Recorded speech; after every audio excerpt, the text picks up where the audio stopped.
আসসালামু আলাইকুম। আজ সোমবার 22 ডিসেম্বর 2025।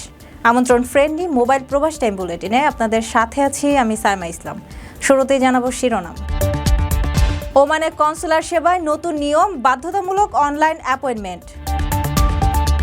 ঢাকা বিমানবন্দর কর্মকর্তাদের দেশ ছাড়ার হিড়িক, গ্রেপ্তার এড়াতে গা ঢাকার চেষ্টা। শুরু হচ্ছে মাসব্যাপী মাস্কাট নাইটস 2026। উৎসবের রঙে সাজছে ওমানের রাজধানী। ডিসেম্বরের রেমিটেন্স প্রবাহে দূতাবাস, 20 দিনেই এলো $217 কোটি। ওমানে জেল বন্দীদের হস্তশিল্প প্রদর্শনী, সংশোধনের পথে ফেরার এক অনন্য উদ্যোগ।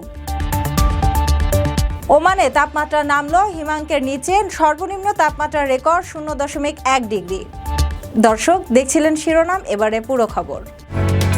ওমানের সেরা রেট দিচ্ছে বাংলাদেশি প্রতিষ্ঠান গালফ এক্সচেঞ্জ।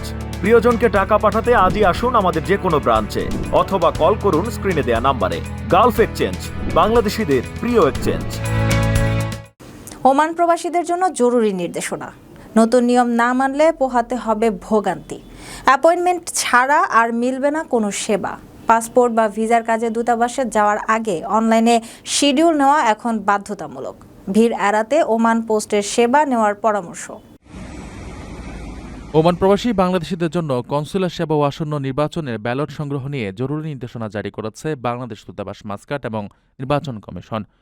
18-19 ডিসেম্বর প্রকাশিত পৃথক বিজ্ঞপ্তিতে সেবা প্রক্রিয়া সহজ ও দ্রুত করতে অনলাইন শিডিউল বাধ্যতামূলক করার পাশাপাশি ব্যালট বিতরণের নিয়মাবলী জানানো হয়।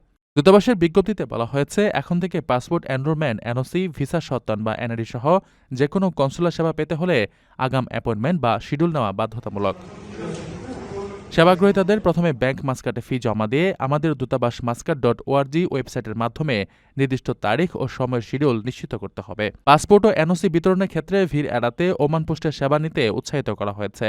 কেবল অতি জরুরি প্রয়োজনে অনলাইনে শিডিউল নিয়ে সরাসরি দূতাবাস থেকে সেবা নেওয়া যাবে। অন্যদিকে প্রবাসী ভোটারদের ব্যালট পেপার ওমান পোস্টের মাধ্যমে বিতরণের ঘোষণা দিয়েছে নির্বাচন কমিশন। ব্যালট পৌঁছানোর পর ভোটারদের মোবাইলে SMS নোটিফিকেশন পাঠানো হবে। এরপর ভোটারকে সরাসরি উপস্থিত হয়ে পাসপোর্ট বা পরিচয়পত্র দেখে নিকটস্থ ওমান পোস্ট অফিস থেকে ব্যালট সংগ্রহ করতে হবে। পোস্ট বক্সের মাধ্যমে কোনো ব্যালট দেওয়া হবে না বলে সাফ জানিয়ে দিয়েছে কর্তৃপক্ষ। সকল প্রবাসীকে এই নতুন নিয়ম মেনে চলার আহ্বান জানানো হয়েছে।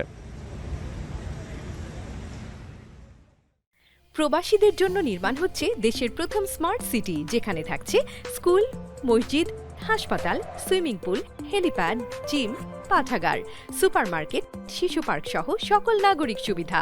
মালিকানা শেয়ার মাত্র 5 লাখ টাকা। প্লাটিনাম ইনভেস্টরদের জন্য ঢাকা বিমানবন্দরে ভিআইপি প্রোটোকল সুবিধা। বিস্তারিত জানতে যোগাযোগ করুন স্ক্রিনে দেয়া হোয়াটসঅ্যাপ বা ইমো নাম্বারে। বেসামরিক বিমান চলাচল বেবিচক কর্তৃপক্ষের ফ্লাইট স্ট্যান্ডার্ড অ্যান্ড রেগুলেশন বিভাগের পরিচালক আবু সাইদ 10 দিনের ছুটিতে গিয়ে গত 5 মাসেও দেশে ফেরেননি। গত আগস্টে মালয়েশিয়া যাওয়ার কথা বলে ছুটি নিলেও তিনি আর কর্মস্থলে যোগ দেননি। অনুমতি ছাড়া দীর্ঘ সময় অনুপস্থিত থাকায় তার বিরুদ্ধে বিভাগীয় মামলা করেছে কর্তৃপক্ষ। বেবিচক সূত্রে জানা যায়, গত 4 আগস্ট থেকে 13 আগস্ট পর্যন্ত ছুটি নিয়েছিলেন আবু সাইদ, কিন্তু ছুটি শেষে তিনি যোগাযোগ বিচ্ছিন্ন করে দেন। তাকে পাঠানো নোটিশও ফেরত আসে। বেবিচকের সদস্য SM লাবলুর রহমান নিশ্চিত করেছেন যে বিদেশে গিয়ে ফিরে না আসায় তাকে পলাতক হিসেবে গণ্য করে চাকরি বিধি অনুযায়ী ব্যবস্থা নেওয়া হয়েছে। তবে শুধু আবু সাইদ নন, বেবিচকে কর্মকর্তাদের দেশ ছাড়ার ঘটনা এটিই প্রথম নয়। এর আগে প্রশাসনিক কর্মকর্তা আবুল খালেক প্রায় 100 কোটি টাকা এবং নির্বাহী প্রকৌশলী মোহাম্মদ শহীদুজ্জামান 150 কোটি টাকা আত্মসাৎ করে যথাক্রমে কানাডা ও যুক্তরাষ্ট্রে পালিয়েছেন বলে অভিযোগ রয়েছে।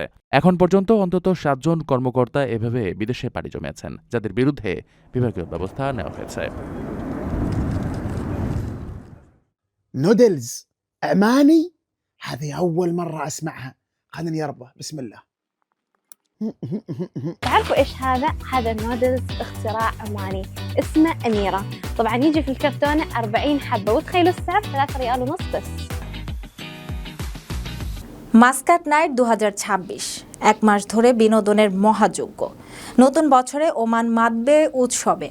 পরিবার নিয়ে ঘোরার জন্য থাকছে শিশু বান্ধব জোন ও আন্তর্জাতিক মানের সার্কাস। 31 জানুয়ারি পর্যন্ত চলবে এই আয়োজন। প্রবাসীদের ক্লান্তি কাটাতে এই উৎসব হতে পারে সেরা গন্তব্য। আগামী 1 জানুয়ারি থেকে 31 জানুয়ারি পর্যন্ত ওমানের রাজধানী মাস্কাটে অনুষ্ঠিত হতে যাচ্ছে জমকালো শীতকালীন উৎসব মাস্কাট নাইটস 2026। মাসব্যাপী এই আয়োজনে বিনোদন, সংস্কৃতি এবং খেলাধুলার এক অপূর্ব সংমিশ্রণ ঘটবে, যা পুরো শহরকে একটি উৎসবের নগরীতে পরিণত করবে। উৎসবের অন্যতম প্রধান আকর্ষণ হল সিরাজ নামের একটি প্রতীকী শিশু চরিত্র। কুরাম ন্যাচারাল পার্কে অত্যাধুনিক প্রযুক্তি ড্রোন শো এবং মিউজিক্যাল ফাউন্টেন দর্শকদের মুগ্ধ করবে। এছাড়া ওমান অটোমোবাইল অ্যাসোসিয়েশনে হলোগ্রাম প্রযুক্তির সমন্বয়ে আন্তর্জাতিক মানের সার্কাস এবং শিশুদের জন্য বিশেষ শিক্ষামূলক জোন থাকবে। যুবক ও ক্রীড়াপ্রেমিকদের জন্য বাস্কেটবল চ্যাম্পিয়নশিপ, কার ড্রিফটিং এবং শিপ বিচে ভলিবল টুর্নামেন্টের ব্যবস্থা রাখা হয়েছে।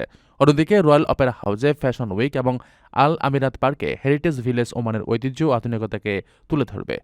পরিবার ও পর্যটকদের জন্য আয়োজিত এই উৎসবটি মাস্কাটের বিভিন্ন স্থানে একযোগে অনুষ্ঠিত হবে। আপনার স্বপ্নগুলো আকাশ ছুবে প্রবাসীর হেলিকপ্টারের মাধ্যমে। বিয়ে, জন্মদিন অথবা যে কোনো বিশেষ প্রয়োজনে হেলিকপ্টার ভাড়া করতে যোগাযোগ করুন স্ক্রিনে দেয়া নাম্বারে। প্রবাসীর হেলিকপ্টার, নিরাপদ ও সাশ্রয়ী বাহনের বিশ্বস্ত নাম। দৈনিক 1325 কোটি টাকার রেমিটেন্স। ডিসেম্বরের শুরুতে প্রবাসীদের বাজিমাত। 20 দিনে এলো 217 কোটি 21 লাখ ডলার। রাষ্ট্রায়ত্ত ব্যাংকের চেয়ে বেসরকারি ব্যাংকেই ভরসা বেশি। টানা কয়েক মাসের ইতিবাচক ধারায় শক্তিশালী হচ্ছে রিজার্ভ। চলতি বছরের ডিসেম্বর মাসের প্রথম 20 দিনেই দেশে প্রবাসী আয় এসেছে 217 কোটি 21 লাখ 30 হাজার মার্কিন ডলার দেশীয় মুদ্রায়, যার পরিমাণ প্রায় 26,500 কোটি টাকা। রবিবার বাংলাদেশ ব্যাংকের প্রকাশিত হালনাগাদ প্রতিবেদনে এই তথ্য জানা গেছে। প্রতিবেদন অনুযায়ী চলতি ডিসেম্বরে দৈনিক গড়ে 1,325 কোটি টাকার রেমিটেন্স দেশে এসেছে। এবারের রেমিটেন্স প্রবাহে বেসরকারি ব্যাংকগুলোর অবদান সবচেয়ে বেশি। 20 দিনে বেসরকারি ব্যাংকের মাধ্যমে এসেছে 158 কোটি 13 লাখ ডলার। এছাড়া রাষ্ট্রায়ত্ত ব্যাংকগুলোর মাধ্যমে 37 কোটি 13 লাখ ডলার, বিশেষায়িত ব্যাংকের মাধ্যমে 21 কোটি 52 লাখ ডলার এবং বিদেশি ব্যাংকগুলোর মাধ্যমে এসেছে 42 লাখ ডলার। রেমিটেন্স প্রবাহের এই ঊর্ধ্বমুখী ধারা গত কয়েক মাস ধরেই লক্ষ্য করা যাচ্ছে। এর আগে নভেম্বর মাসে রেমিটেন্স এসেছিল 288 কোটি 95 লাখ ডলার। এছাড়া গত অক্টোবর ও সেপ্টেম্বর মাসে যথাক্রমে 256 কোটি ও 268 কোটি ডলার রেমিটেন্স পাঠিয়েছিলেন প্রবাসীরা। আকর্ষণীয় রেট ও দারুণ সব ডাটা বান্ডেল পেতে আজই ব্যবহার করুন ফ্রেন্ডলি সিম। জেলখানার চার দেয়ালে বিস্ময়কর শিল্প। ওমানের বন্দীদের হাতে জাদুতে মুগ্ধ সবাই। মল অফ ওমানে চলছে বিশেষ প্রদর্শনী। কাঠের আসবাবপত্র থেকে শুরু করে এমব্রয়ডারি সবই মিলছে এখানে।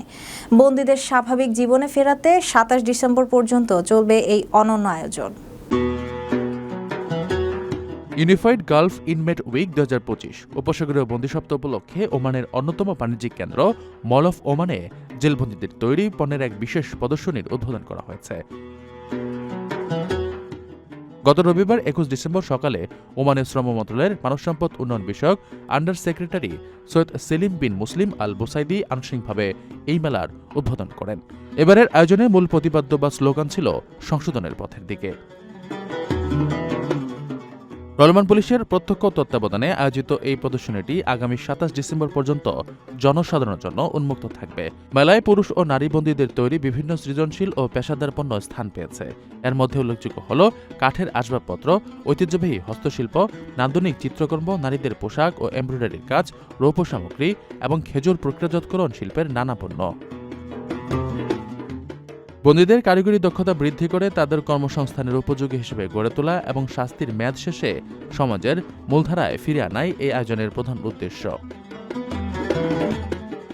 উদ্বোধনী অনুষ্ঠানে প্রধান অতিথি জনাব আল বুসাইদি বন্দীদের কাজের উচ্চমানের ভূয়সী প্রশংসা করেন।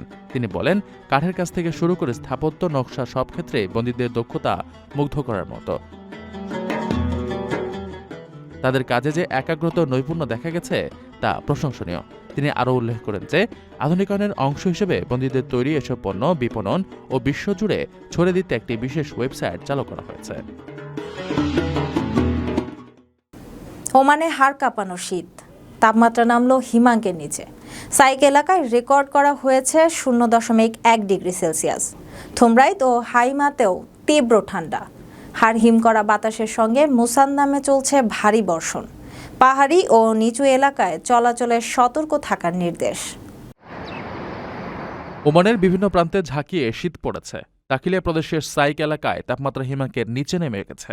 সিভিল এভিয়েশন অথরিটির তথ্য অনুযায়ী গত 24 ঘন্টায় সাইকে তাপমাত্রা রেকর্ড করা হয়েছে -0.1 ডিগ্রি সেলসিয়াস, যা চলতি মৌসুমে এখন পর্যন্ত দেশটির সর্বনিম্ন তাপমাত্রা। কর্তৃপক্ষ জানিয়েছে কেবল সাইক নয়, ওমানের মধ্য দক্ষিণাঞ্চলেও তীব্র ঠান্ডা অনুভূত হচ্ছে। থুমরাইত হাইমা আল মাজিউনা এলাকায় তাপমাত্রা 6 ডিগ্রি সেলসিয়াসের ঘরে নেমে এসেছে। এছাড়া ইয়াংকুল, মাহতা, সুনাইনার মতো এলাকাগুলোতে তাপমাত্রা 7 থেকে 8 ডিগ্রি সেলসিয়াসের মধ্যে উঠানামা করছে।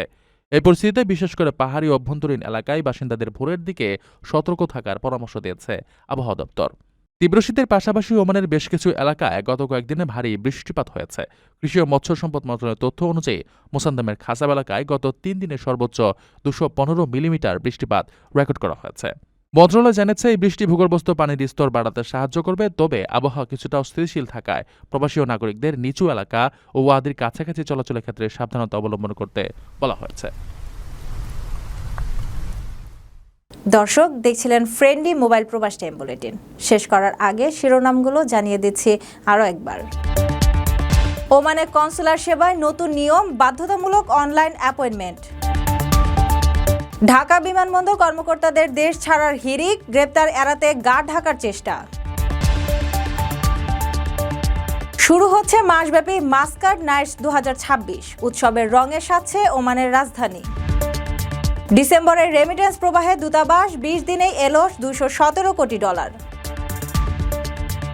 ওমানে জেলবন্দীদের হস্তশিল্প প্রদর্শনী, সংশোধনের পথে ফেরার এক অনন্য উদ্যোগ। ওমানে তাপমাত্রা নামল হিমাঙ্কের নিচে, সর্বনিম্ন তাপমাত্রার রেকর্ড 0.1 ডিগ্রি। এই ছিল ফ্রেন্ডলি মোবাইল প্রবাস টাইম বুলেটিনের আজকের আয়োজনে। প্রবাসের সর্বশেষ সংবাদ পেতে ভিজিট করুন probastime.com, সাবস্ক্রাইব করুন আমাদের ইউটিউব চ্যানেল এবং চোখ রাখুন ফেসবুক পেজে। পরবর্তী বুলেটিন দেখার আমন্ত্রণ জানিয়ে আজকের মতো বিদায় নিচ্ছি আমি সাইমা ইসলাম। সেই পর্যন্ত সবাই ভালো থাকবেন এবং নিরাপদে থাকবেন। আল্লাহ হাফেজ।